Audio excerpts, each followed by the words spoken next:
ఉగ్రదాడి నేపథ్యంలో దాయాది దేశంపై ఉక్కుపాదం మోపుతోంది కేంద్ర ప్రభుత్వం. పాకిస్తాన్తో ఉన్న సింధు నదీ జలాల ఒప్పందాన్ని నిలిపివేస్తూ సంచలన నిర్ణయం తీసుకుంది.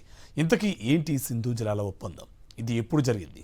భారత్ అనుకున్నట్లు ఇప్పటికిప్పుడు ఈ అగ్రిమెంట్ను రద్దు చేసుకోవడం సాధ్యమేనా?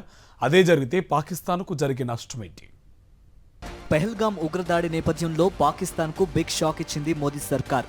ఇరు దేశాల మధ్య ఉన్న సింధు జలాల ఒప్పందాన్ని సస్పెండ్ చేస్తూ నిర్ణయం తీసుకుంది. గతంలో పలు యుద్ధాలు, పుల్వామా టెర్రర్ అటాక్ సమయంలోనూ ఇండస్ వాటర్స్ ట్రీటీని భారత్ నిలుపుదల చేసింది. ఈ నీటిపైనే పాక్ ఆధారపడి ఉందని తెలిసి ఎన్ని సంఘర్షణలు జరిగినా దయతో ఒప్పందం కొనసాగించింది.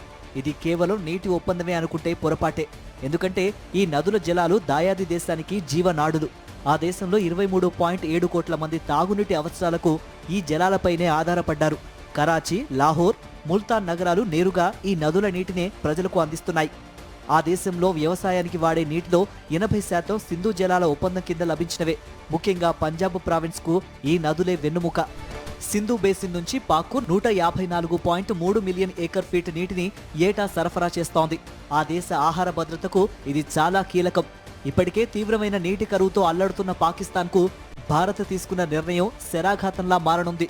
అంతేకాదు, జీలం నదిపై పాక్ నిర్మించిన మంగళ డ్యాంతో 8% విద్యుత్ ఉత్పత్తి జరుగుతుంది.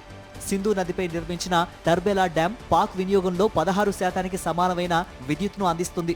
సింధు ఒప్పందాన్ని నిలిపివేస్తూ భారత్ తీసుకున్న నిర్ణయం వల్ల 24% జల విద్యుత్పై ప్రతికూల ప్రభావం ఏర్పడుతుంది. పాకిస్తాన్ జీడీపీలో 25% ఈ నదుల నుంచే లభిస్తుందంటే భారత నిర్ణయం ఆ దేశాన్ని ఎలా ప్రభావితం చేయనుందో అర్థం చేసుకోవచ్చు.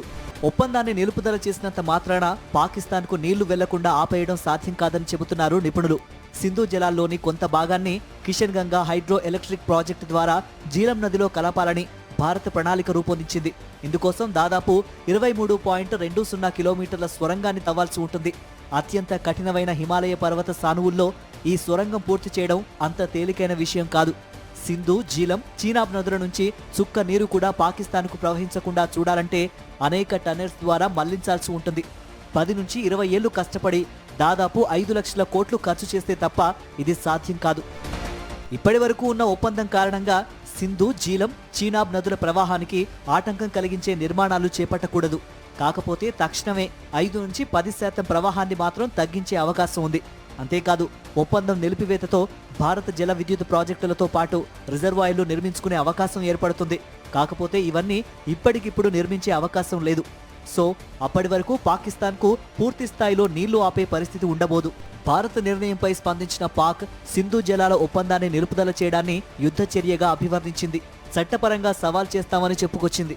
అయితే ఈ విషయంలో పాక్ పెద్దగా చేయగలిగిందేమీ లేదు. మహా అయితే వరల్డ్ బ్యాంక్ లేదా ఐక్యరాజ్య సమితికి వెళ్లొచ్చు.